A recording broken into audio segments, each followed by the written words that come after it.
ಎಲ್ರಿಗೂ ನಮಸ್ತೆ. ಎಲ್ಲರೂ ಹೇಗಿದ್ದೀರಾ? ನಾನು ಕೂಡ ತುಂಬಾ ಚೆನ್ನಾಗಿದ್ದೀನಿ. ನಮ್ಮ ರಾಯರ ಆಶೀರ್ವಾದದಿಂದ ನೀವು ಚೆನ್ನಾಗಿದ್ದೀರ ಅಂತ ಭಾವಿಸ್ತೀನಿ. ಇದು ಶನಿವಾರದ ಮಿನಿ ಲಾಗ್.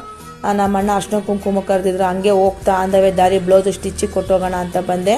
ನೋಡಿ, ಇದು ಸೋಮಿ ಅವ್ರು ಕೊಟ್ಟಿದ್ದು ಸ್ಯಾರಿ, ಹಾಗೆ ಬ್ಲೂ ಕಲರು ನಮ್ಮ ತಮ್ಮನೆಂತಿ ಕೊಟ್ಟಿದ್ದು, ಇನ್ನೂ ಒಂದು ಗಾಯತ್ರಿ ಇವರು ಕೊರಿಯರ್ ಮಾಡಿದ್ರು. ಅಣ್ಣ ಮನೆಗೆ ಅರ್ಶಿನ ಕುಂಕುಮಕ್ಕೆ ಇಟ್ಕೊಳ್ಳೋಣ ಅಂತ ಬಂದೆ. ಇವರು ನಮ್ಮ ಅತ್ತಿಗೆ ಹಬ್ಬಕ್ಕೆ ಕುಂಕುಮಕ್ಕೆ ಇಟ್ಕೊಳ್ಳೋಕ್ಕೆ ಕರೆದಿದ್ರು. ಅರ್ಶಿನ ಕುಂಕುಮ ಇಟ್ಕೊಂಡೆ. ಹಾಗೆ ನಮ್ಮ ಅಣ್ಣನ ಮಕ್ಕಳೆಲ್ಲರೂ ಅತ್ತೆ ಯಾವಾಗ ಬಂದೆ ಅಂತ ಮಾತಾಡ್ಸಿದ್ರು. ಅವ್ರನ್ನೂ ಎಲ್ಲರೂ ಮಾತಾಡಿಸ್ಕೊಂಡು ಅಲ್ಲಿಂದ ಕುಂಕುಮ ಇಟ್ಕೊಂಡು ಮನೆಗೆ ಬಂದೆ. ಅಷ್ಟೊತ್ತಿಗಾಗಲೇ ನಮ್ಮ ಮನೆ ಪಕ್ಕದಲ್ಲಿರೋರು ಅರ್ಶಿನ ಕುಂಕುಮಕ್ಕೆ ಕರೆದೋಗಿದ್ರು. ಗಣೇಶನ ಕೂರಿಸಿದ್ರು ಅವ್ರ ಮನೆಯಲ್ಲಿ ಒಬ್ಬ ಅಭಿ ಅಂತ ಒಬ್ಬ ಹುಡುಗ ಇದ್ದಾನೆ.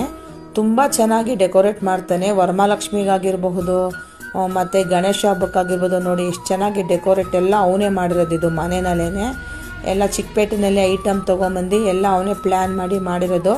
ಗಣೇಶ